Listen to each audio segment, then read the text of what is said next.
그러니까 오늘 이제 진행해야 되는 게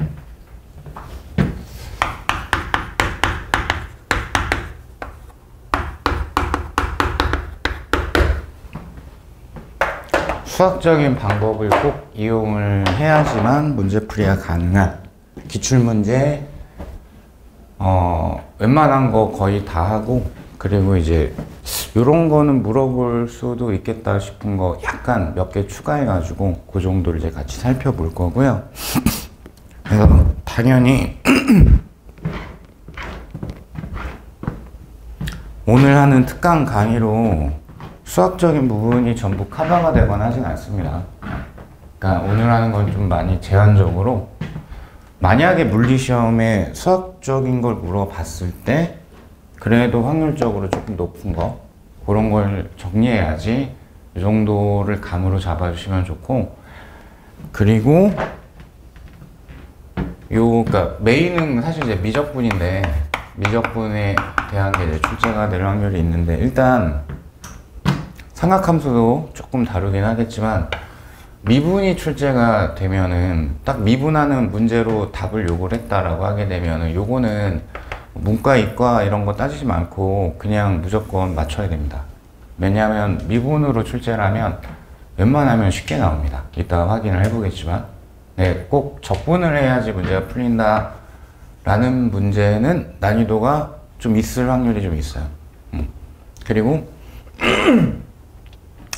미적분을 꼭 해야 됩니까? 라고 물어보면은 강의에 앞서서 안 나올 확률이 더 높습니다. 나오면 한 문제. 그러니까 여기 강의 듣는 거 선택하시는 거는 그 만에 하나 정도도 나는 좀 어느 정도 대비를 하고 싶다 해서 출발을 하셔야 되는 거예요. 오케이. 그리고 뭐 물론 사실 물리가 수학을 빼고서 정리할 수는 없기는 해요. 근데 기본 강의 기준으로는 그래도 많이 배제를 하려고 노력은 했으니까 거기에 좀 더 중점을 두시고, 자, 오늘은 조금은 여러분들 입장에서 약간 지엽적일 수는 있다. 근데 이 중에서도 중요도가 상당히 있고, 그리고 뭐 오래 출제된 문제도 있고, 그런 이제 쉬운 것들은 자기 능력을 감안을 해서 쉬운 거는 우선적으로 좀 많이 챙겨가시고, 어려운 거는 선택적으로, 어려운 게 한 3개, 4개 정도 있을 거예요. 문제 개수로 보면은. 그거 이제 선택적으로 좀 판단하셔야 될 것 같아요.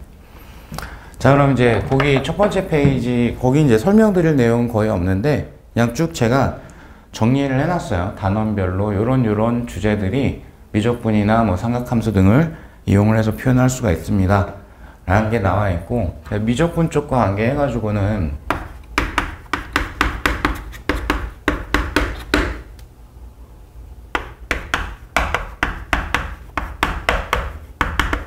원론으로 돌아가면 수학적인 정의나 어떤 식적인 전개가 의미적으로 변화율일 때가 있습니다. 그래서 평균 변화율을 질문을 할 수도 있고 순간 변화율을 질문을 할 수도 있다. 평균 변화율, 구간 x 변화에 대한 총 y의 변화. 순간 변화율이 바로 미분을 해야 되는 거죠.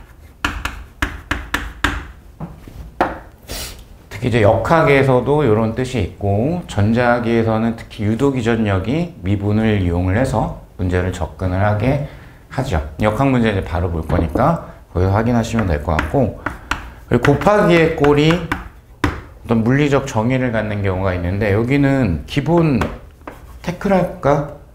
y와 x의 곱으로 표현되는 물리량이 있다. 그러면 y가 일정하면 그냥 이대로 계산하시면 되고, y에 해당하는 물리량이 일정하지 않을 때 그때 적분을 하게 되는 거죠. 요게 이제 기본적인 방법이고, 특히 대표적인 게 거기 역학 쪽에 제가 써드린 것처럼 충격량 쪽 1, 물론 1은 연력학에도 나오기도 하고요. 요쪽이 특히 대표적으로 면적에 해당하는 곱하기의 꼴에 해당이 되죠. 그리고 이제 사실 이제 같은 말이기는 하지만 수험생 입장에서 약간 다르게 들릴 수도 있으니까, 문제를 쭉 읽어봤는데 결과적으로는 전체 합을 구해야 된다. 그러니까 적분 자체가 원래 합을 구하는 수학적인 방법이거든요. 그죠? 그러면 적분을 문제풀이에서 사용을 해야 될 수도 있습니다. 합을 구해야 된다. 그러니까 어느 한 지점에 발생시키는 물리량이 주변에 되게 여러 개가 있다. 걔네들을 다 합성을 해야 되기 때문에 합을 구한다 그랬을 때 써먹는 게 적분이 되더라. 이렇게 좀 판단을 해주시면 될 것 같아요. 자, 이제 역학 쪽에서 눈도장 좀 찍어 놓으시고 거기는 이제 회전운동도 같이 해가지고 버무려서 표현을 해놨습니다. 조금 단순화시키자면 위치, 속도, 가속도, 그러니까 병진운동에 대한 거, 각도, 각속도, 각가속도, 회전운동에 대한 거. 그래서 시간에 대한 위치의 변화율을 구하면 속도, 시간에 대한 속도의 변화율을 구하면 가속도. 그러니까 이쪽 관계가 미분이 될 거고 역으로 가는 거는 적분이 되겠죠. 여기도 똑같이. 어차피 회전운동의 식들은 병진운동의 식을 거의 그대로 차용해서 대응되는 물리량을 바꿔주는 식으로만 많이 표현을 하기 때문에 똑같은 방법으로 가주시면 된다. 그리고 예를 들면 이제 요 두 개에 대한 관계에서 속도를 적분하면 이제 위치에 대한 정보가 나오는 거니까 가령 속도를 시간에 대해 가지고 적분을 했다. 요건 이제 위치에 대한 함수를 구한 거예요. 근데 만약에 정적분을 했다. 뭐 A에서 B까지 속도를 시간에 대해서 적분을 했다. 이거 아마 시간이겠죠. 뭐 0초에서 3초까지 등으로. 그러면 이때는 위치의 변화량, 변이를 구하는 겁니다. 그러니까 부정적분을 하게 되면 원래 함수를 구하는 거고 정적분을 하게 되면 변화량을 구하는 겁니다. 이렇게 소개 정도는 드리고 넘어가면 될 것 같아요. 나머지 것들은 쭉 훑어보시면 될 것 같고요. 그 기본 강의 때 그리고 교재에 있는 내용을 좀 축약해가지고 단원별로 등장하는 대표적인 사항, 특히 역학과 전자계약 두 개에 대해 가지고 쭉 표현을 해드렸죠. 자, 근데 거기 보시면은 전자계약 쪽 잠깐 보실래요? 전자계약 쪽. 조금 이따 연습할 건데 거기에 이제 전하가 어떤 물체나 공간에 분포하고 있을 때 그때 전하량을 구하는 방법이 적분으로 표시가 되어져 있죠. 그죠? 그러니까 예를 들어서 선에 선전하 밀도 람다로 전하가 분포가 되어 있으면은 어떤 특정 길이 안에 들어있는 전하량은 당연히 선전하 밀도 곱하기 길이가 될 겁니다. 근데 이것도 곱하기죠. 이거 부피전하 밀도여도 마찬가지고 면전하 밀도여도 마찬가지예요. 곱하기니까 기본. 얘가 일정한 값이면 그냥 곱하기 하시면 돼요.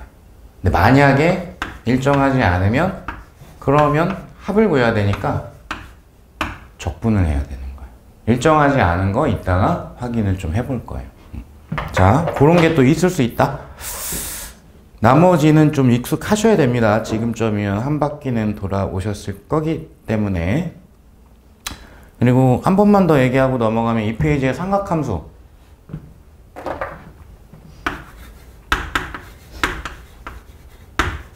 라지 X랑 써야 되겠다. 이렇게 사인이나 코사인으로도 나올 수 있습니다. 라고 몇 번 얘기를 드렸고요. 사인, 코사인은 사실상 똑같은 거고, 그 위상의 차이만 2분의 파이만큼 있는 거기 때문에 거의 같은 함수다. 자, 그래서 이 y 자리에 들어가 있는 전체 값을 우리가 변이라고 불러줄 거고, 진동 중심에 대한 위치죠.